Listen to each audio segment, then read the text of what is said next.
1950 में हमें बोलने की आजादी संविधान ने दी और साथ ही उसी संविधान ने हमें मर्यादा में रखने के लिए कुछ कड़े कानून भी बनाए ताकि उस मिली आजादी का हम गलत फायदा ना उठा सकें। आजादी सही और उसके लिए बने कानून भी सही, लेकिन गलत तो केवल वो लोग जो इन कानूनों को अप्लाई करने में लोगों में भेदभाव करते हैं। हेट स्पीच के जुर्म में पुलिस प्रशासन ने महाराज कालीचरण, जितेंद्र सिंह त्यागी और यति नरसिंहानंद जी को गिरफ्तार कर लिया।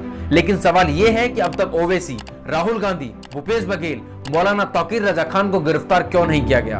हम बात इस बारे में नहीं करेंगे कि कौन सही था या फिर कौन गलत। हम बात करेंगे समान अधिकार और समान संविधान की। अगर आपको हमारे विचार सही लगे तो प्लीज इस वीडियो को शेयर करें। हम हैं राइट ब्रदर्स और हम आपके लिए आगे भी ऐसी इंफॉर्मेटिव वीडियोस लाते रहेंगे। हमारा साथ देने के लिए चैनल को सब्सक्राइब करें और बेल आइकन भी दबा दें। 26 दिसंबर को रायपुर के धर्म संसद से महाराज कालीचरण ने गांधी जी और गोडसे को लेकर कुछ बातें कही थी। और महाहरामी वो मोहनदास करमचंद गांधी ने सत्यानाश पेल दिया।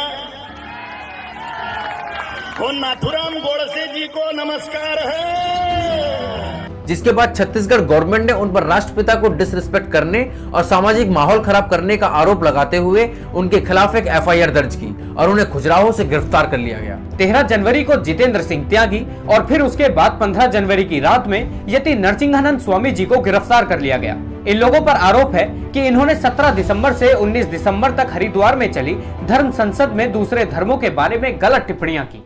ज्यादा से ज्यादा बच्चे और अच्छे से अच्छे हथियार, यही तुम्हें बचाने वाले हैं। इन लोगों पर 153A, 153B, 505 और भी कई ऐसी धाराएं लगाई गई। ये धाराएं तब लगाई जाती हैं जब कोई व्यक्ति किसी धार्मिक या सांप्रदायिक भावनाओं को ठेस पहुंचाता है, राष्ट्रीय एकता के खिलाफ बोलना या उसमें खलल डालने की कोशिश करता है। अभी तक किसी को भी बेल नहीं मिली और सभी की अपीलों को रिजेक्ट कर दिया गया।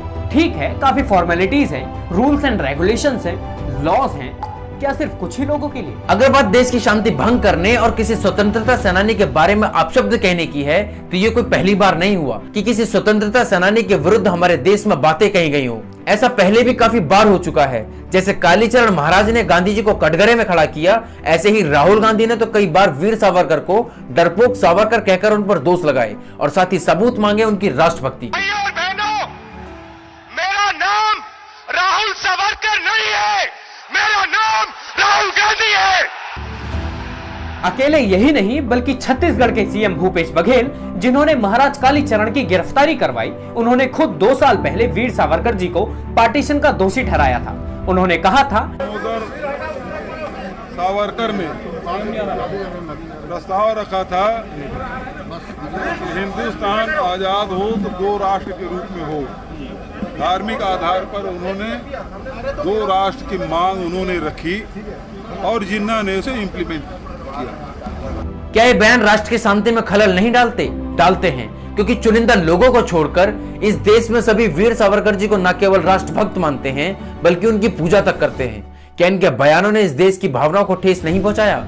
अगर पहुंचाया है तो हम जानना चाहते हैं कि इनके बयानों की वजह से कितनी बार राहुल गांधी और भूपेश बघेल को पुलिस कस्टडी में जेल भेजा गया। अभी कुछ दिनों पहले ही आपने ओबीसी को भी मंच पर से पुलिस प्रशासन को धमकी देते हुए सुना होगा।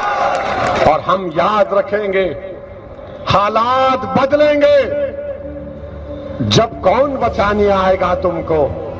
और वो भी ओबीसी के ही नेता थे जिन्होंने 15 मिनट पुलिस हटाने की बात कही थी।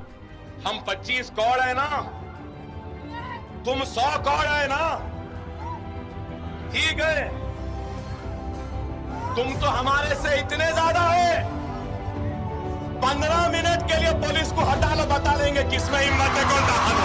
क्या इन सब बातों का मतलब पुलिस प्रशासन को समझ नहीं आता? और अभी 7 जनवरी को ही उत्तर प्रदेश के बरेली में मौलाना तौकीर रजा खान ने एक मुस्लिम सभा को संबोधित किया था, जिसमें उसने हिंदुओं को खुली चेतावनी देते हुए कहा, ये कानून हो गया और कानून अपने हाथ में लेने पर मजबूर हो गया तो तुम्हें हिंदुस्तान में कहीं बना हुए नहीं मिलेगा। हम लड़ाके पैदाइशी लड़ाके हैं। क्या ये सब बयान देश की शांति को भंग नहीं करते? कितने ही ऐसे कॉमेडियंस हैं जो हिंदू देवी देवताओं की बेइज्जती करते हैं। बॉलीवुड में ऐसी तमाम फिल्में हैं जिनमें भगवानों के ऊपर कॉमेडी सीन्स बना रखे हैं। क्या इन सब से धार्मिक आस्था को ठेस नहीं पहुंचती? क्या महात्मा गांधी भगवानों से भी ऊपर हो गए? और रही बात राष्ट्रपिता होने की, तो हम आपको बता दें कि खुद कांग्रेस सरकार ने 2012 में आरटीआई को एक एप्लीकेशन सौंपते हुए कहा था कि हमारे संविधान में राष्ट्रपिता जैसी कोई उपाधि है ही नहीं। आज की वीडियो में बस इतना ही। आपका इस दोगलेपन के बारे में क्या ख्याल है, प्लीज कमेंट सेक्शन में बताइएगा। और अगर अभी तक आपने हमारे चैनल को सब्सक्राइब नहीं किया है तो अभी सब्सक्राइब करें।